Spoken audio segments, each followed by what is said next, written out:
Halloween Horror Nights 34 is well underway, and over the last 3 weeks, I've been running each and every one of the haunted houses at Halloween Horror Nights 34, and in this video, we're going to go over my thoughts on the different haunted houses at this year's event, ranking them from my least favorite to favorite, the best and worst of Halloween Horror Nights 34 as far as the houses are concerned. And a couple things before we get started and dive into the nitty gritty. I will of course be talking about spoilers when it comes to the haunted houses. You're going to be seeing the inside of the haunted houses, and I'm going to be talking about specific details, specific moments that I love from each and every one of these houses. Also, just want to let you know, this haunted house ranking is my own personal ranking, so this is going to be my own opinion, my own thoughts. I encourage you to leave it down in the comments below your own personal rankings of the haunted houses at this year's event. I think this year is a really great year for haunted houses, as you'll see with the list coming up. And with that being said, I don't think that any of the haunted houses are truly bad. So if you see something appear towards the bottom of the list, that is not to bash anybody working in the haunted houses or even those who put them together. It's more just based on personal taste than anything. There are houses that I enjoy more than others, as there are probably houses that you enjoy more than others. But with that out of the way, I don't want to waste any more time. Let's just jump right into my personal rankings of the HHN 34 haunted houses. Alright, so kicking off the list with number 10, unfortunately something has to be at the bottom, and that house is going to be Grave of Flesh. Starting off with some positives, I do really love the facade and first scene of this house. As you're going into Helm the Cemetery, the atmosphere is there, it's got some creepy music, some great smells, great lighting. I like the idea of going into your grave. I think it really sets the tone for what could have been, I think, a really unique haunted house. But for me, I feel like it does feel very derivative of previous haunted houses, the sort of underground atmosphere. You have these ravenous creatures, which I'm not a huge fan of how they're designed. I will say I do appreciate the swings that this house takes towards the second half, going a lot more surreal and experimental, really examining the different kinds of torment that comes with death. Of course, the physical torment is where we see a lot of the flesh eaters, but we also have mental and emotional torment, which I think is kind of cool, although those scenes do feel a little sparse. And while I do appreciate these tones, I don't think they mesh really well together. I feel like Grave of Flesh overall feels like a haunted house that wants to do a few different things, but doesn't quite stick to one idea. I think the scare factor is there. You can get some really great scares in Grave of Flesh due to the tight spaces and cramped atmosphere. But in general, there are 9 houses I just enjoy more than Grave of Flesh, and I do think the story is a little all over the place. I think it is perfectly enjoyable as a haunted house. But with that being said, let's move up to number 9, where we have another original with Dolls Let's Play Dead.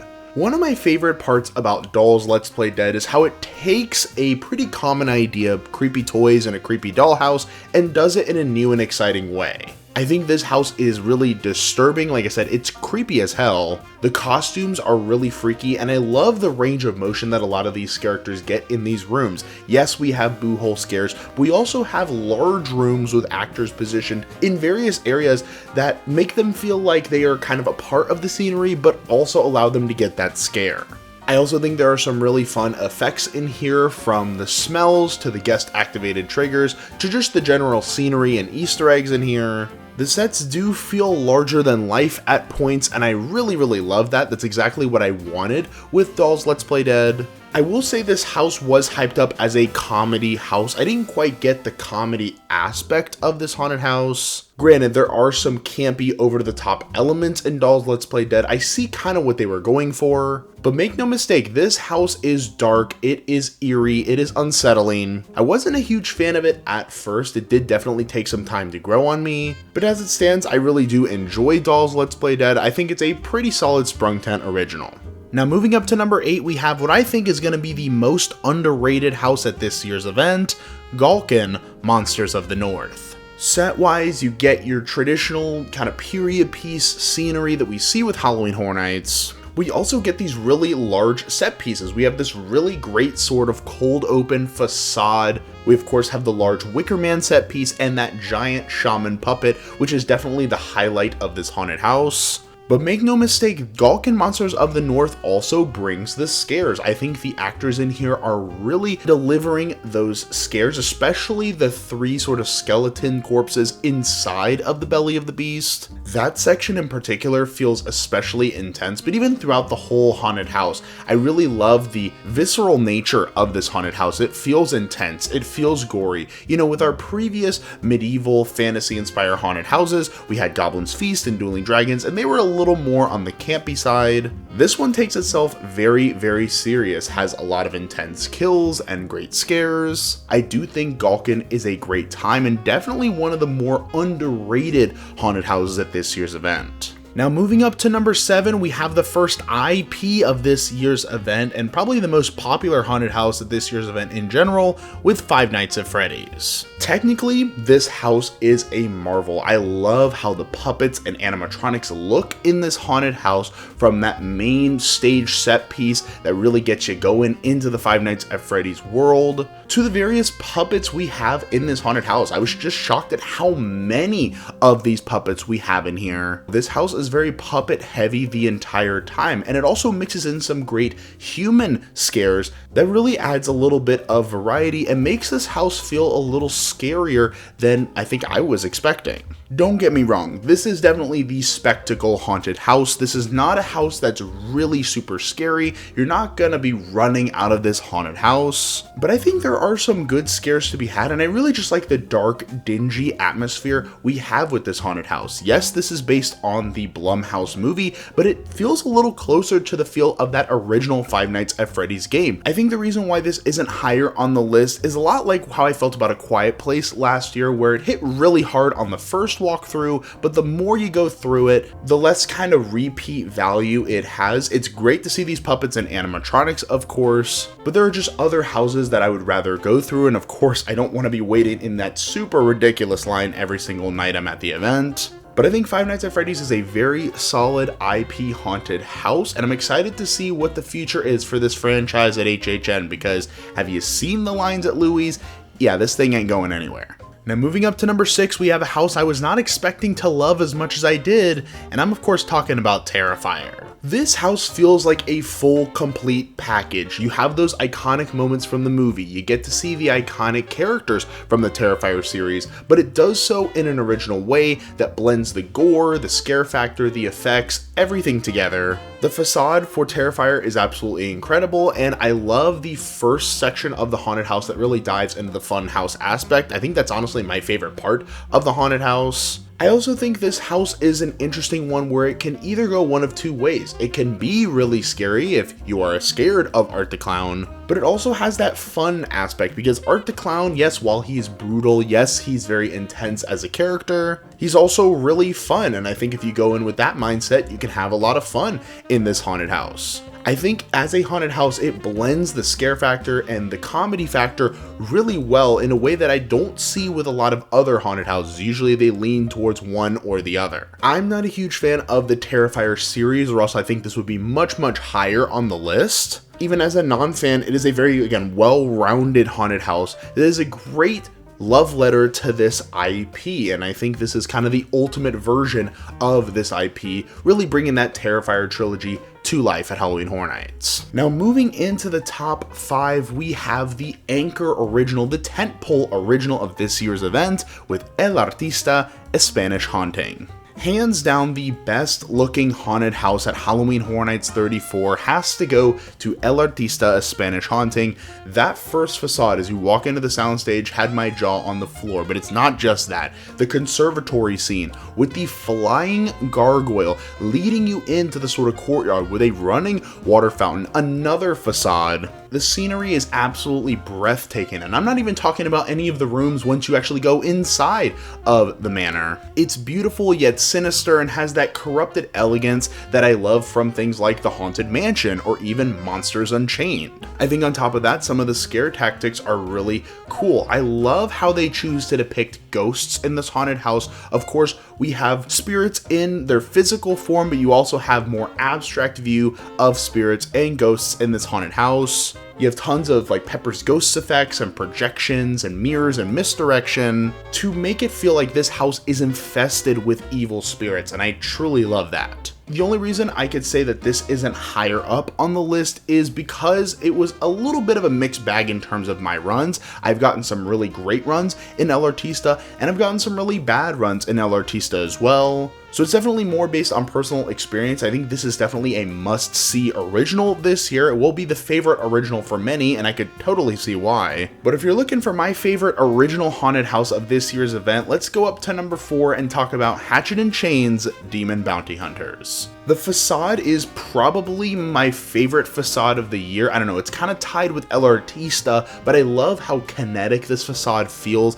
and how it really sets you up for what's going on inside, mostly due to the Granny's character in the front. She's incredible. But once you go inside, it is scare, scare, scare, scare, with the incredible backdrop of some Dylan Koloth created sets that really make this world feel expansive. They kept the energy of that Slaughter Cinema segment, and that's all I really wanted to see with Hatchet and Chains. But it also delivered so much more. Like I said, the scenery is absolutely wonderful. We're going into many, many different areas of this Old West town. I also love some of the design of the different demons. I especially love the one that has like a demon head poking through a human mouth. That's really crazy. The body horror in here is absolutely insane. But I also think there are some unexpected effects in this haunted house. You have some great video projection, shadows, puppets, all working together to make this feel like Evil Dead if it took place in the Wild West. And that's exactly what I wanted to see with Hatchet and Chains,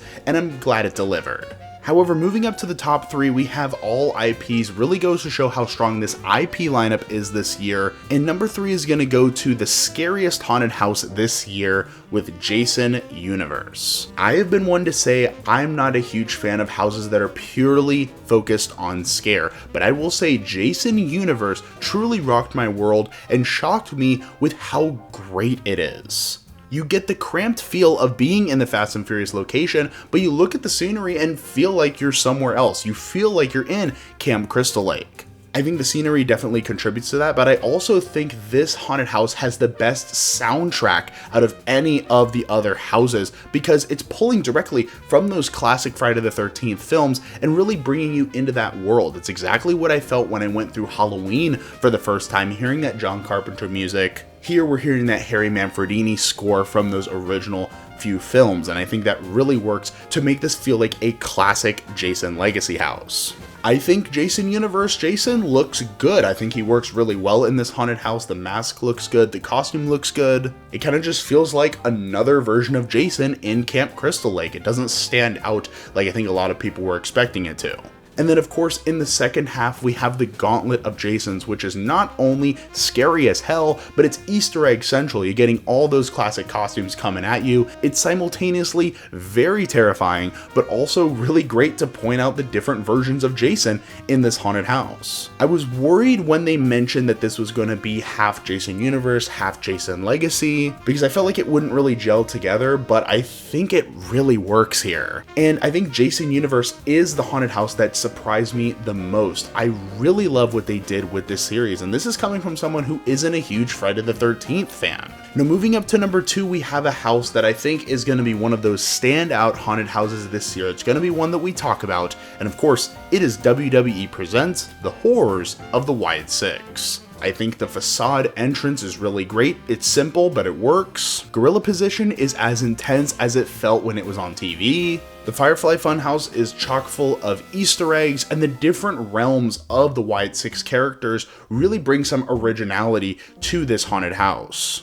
And I think where it all comes together is going back to where it started with the mind of Bray Wyatt, taking us to the end with the Gauntlet and the Fiend. I think this house is just so well crafted. I think it tells such an incredible story. They really do take the Wyatt Six and the ideas that Bray Wyatt had and expand on them and really make them fit within a haunted house. But I also don't think this would work as well if it wasn't an intense and scary haunted house, which this one definitely can be. My favorite scare of this house, and probably the entire event if I'm being honest with you, is that transition room between the Firefly Funhouse and the realm of the Wyatt Six, where you have the Fiend and Uncle Howdy come out from both sides. It is a one-of-a-kind experience that works on a surface level to those with or without knowledge of the Wyatt Six, but also works on a deeper level, acting as a tribute to Bray Wyatt as the haunted house he never got to see. And I think that's especially special, and I think that makes this one stand out more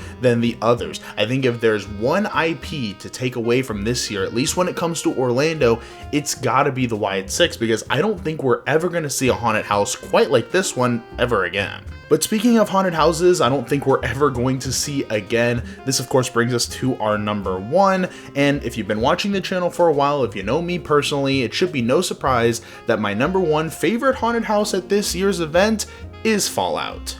This is a dream haunted house I've wanted to see at the event, so I will admit I'm being very biased with my picks. As I said earlier, these are my picks. But I can't help but ignore the fact that we have a Fallout haunted house at Halloween Horror Nights, something I never, ever thought we would see. I never thought we'd see Fallout be brought to a themed entertainment space, whether that be an attraction, a haunted experience, something at a theme park. But we have it. It's here, and I think it's great. I think this is definitely a house that has improved more and more as the weeks have gone on, as the cast has gotten comfortable in their roles. I kind of feel the way I feel about Fallout that I felt about Ghostbusters last year. Not a scary haunted house, but a fun haunted house. It's got the quotes, it's got the one-liners, it's got the scenery. I love the entrance into the vault. I think with the music in the background, those first couple scares can be not only really intense, but really fun in just setting up the world of Fallout. I think this is my favorite section of the haunted house for sure. I think you get a lot of action in the wasteland in Philly, and as you go deeper into the set pieces seen in season 1, you get those fun little moments that we saw in the show, the little quirks of Fallout coming out in this haunted house. I actually plan on doing a full video breaking down all the details, all the Easter eggs, all the moments